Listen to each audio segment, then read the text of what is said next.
진리의 왕이 다시 오셔서 하나님의 나라가 시작되었습니다. 진리의 왕이 다시 오신 거예요. 진리의 왕은 처음에 오셨었어요. 어린 양으로 오셨습니다. 구원주로 오셨어요. 진리의 왕이 이 땅에 오셨을 때, 어린 양으로 오셨을 때 대단히 무력한 왕이었어요.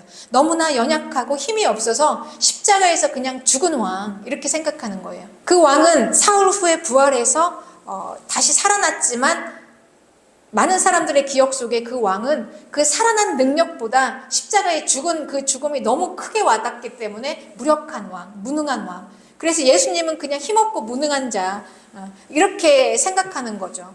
그러나 그 왕은 그렇게 힘없고 무능한 어린 양의 모습으로 오셨어야 해요. 왜냐하면 우리를 구원하시기 위해서, 제물이 되시기 위해서 십자가에 죽으셔야 했기 때문에 무력한 왕으로 오셨던 것입니다. 하나님이 어린 양 예수 그리스도를 보내신 것은 우리에게 심판이 아니라 구원이 목적이셨어요.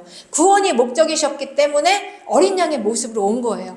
그런데 많은 사람들은 이 모습을 보면서 시시하다, 무시하고 경멸하고 그냥 멸시했죠. 너무나 연약해 보이니까 자기들의 생각대로 그렇게 판단한 거예요. 그분이 어떤 분인지도 모르고 하나님의 아들인데, 우리를 구원하시기 위해서 오신 분인데 그 연약한 모습에 가려져서, 약한 모습에 가려져서 자기들의 생각으로 멸시한 거예요. 사람들은 멸시했지만 하나님은 우리 인간을 구원하시기 위해서, 이 세상을 사랑하셔서 인간을 구원하시기 위해서 그렇게 멸시받을 연약한 모습으로 오셔야 했던 것입니다. 그렇게 우리에게 제물로 드려져서, 땅에서 제물로 드려져서 우리를 대신해서 모든 죄를 다 대신 지시고 십자가에서 죽으신 연약한 모습, 구원 때문에.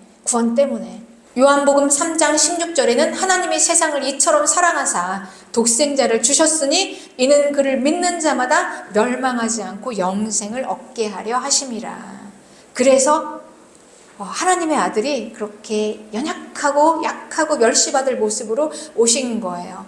그러나 하나님의 진실은 세상을 사랑하셔서 이 땅을 구원하시기 위해서 그렇게 어린 양의 모습으로 오신 것입니다. 이제 그 왕을 바라보는 자, 그 왕의 진실을 보는 자들이 있습니다. 눈이 열린 자들, 깨닫는 자들, 진리를 보는 자들은 그 왕을 그렇게 무력하게 보지 않아요.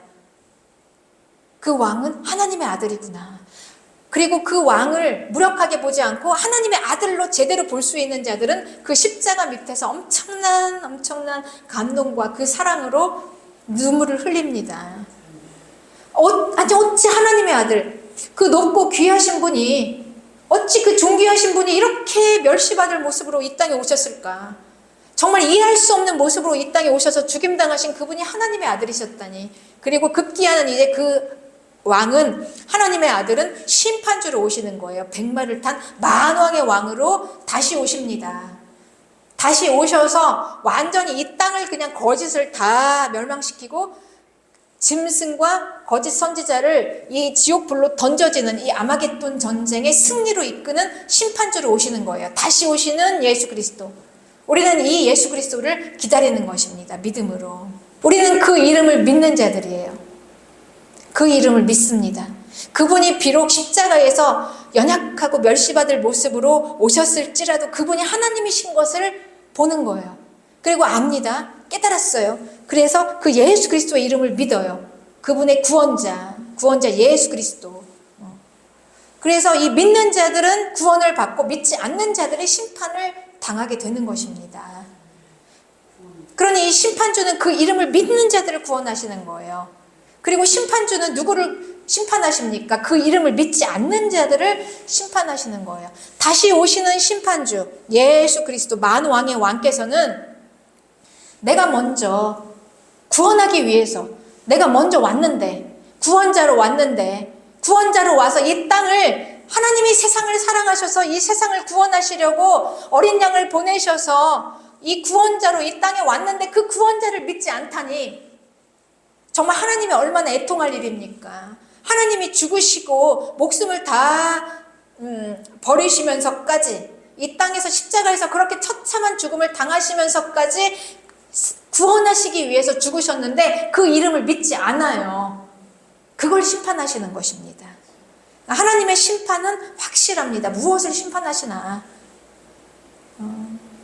악한 자들, 악인이 도대체 누구냐는 거예요. 악인이 도대체 누구인가? 이 이름을 믿지 않는 자들, 하나님이 행하신 엄청난 이 구원의 십자가, 예수 그리스도의 이름을 믿지 않는 자들이 악인이다. 이게 바로 거짓이다. 그래서 거짓이 악이다라는 말씀이십니다. 그럼 누구를 구원하시나? 이 이름을 믿는 자들, 진실, 그들은 진리다라고 말씀하시는 것입니다. 그 이름을 믿느냐 믿지 않느냐, 이건 이미 이 땅에서 이미 결정된 거예요. 구원과 심판은 예수 그리스도의 이름을 듣고 내가 그 이름을 믿을 것이냐 안 믿을 것이냐에서 이미 다 구원과 심판은 결정이 되었습니다. 땅에서 이미 결정된 거예요. 그래서 그 이름을 믿느냐 아니냐로 심판을 하는 것입니다. 요한복음 3장 18절에 그를 믿는 자는 심판을 받지 아니하는 것이요 믿지 아니하는 자는 하나님의 독생자의 이름을 믿지 아니함으로 벌써 심판을 받은 것이니라. 그러니 나를 위해서, 이 땅을 위해서 하나님이 세상을 사랑하셔서 세상을 구원하시려고 보내신 그 이름을, 예수 그리스도의 이름을 믿지 않는 것이 바로 심판의 이유이다라는 것입니다. 믿지 않기 때문에 이게 바로 악이다. 믿지 않는 게 바로 악이다. 왜 이게 악일까요? 왜 이렇게 속을까요? 왜 거짓으로 속을까요? 거짓에 속은 것도 악인가요? 그렇습니다. 거짓에 속은 것도 악입니다. 왜냐하면 결이 같기 때문에. 한결 같다. 결이 같아요. 악이 있고 선이 있어요. 코드가 같고 악이 악을 알아보고 선이 선을 알아보기 때문에 결이 같아요. 같은 끼리끼리 모이는 것입니다. 악이 악과 함께 모여요. 선이 선과 함께 모입니다. 거짓은 거짓과 함께 모입니다. 거짓에 속는 자는 그 안에 거짓이 있기 때문에 속는 것입니다. 악을 택하는 자는 그 안에 악이 있기 때문에 악을 택하는 거예요. 이게 바로 하나님의 심판의 지혜입니다.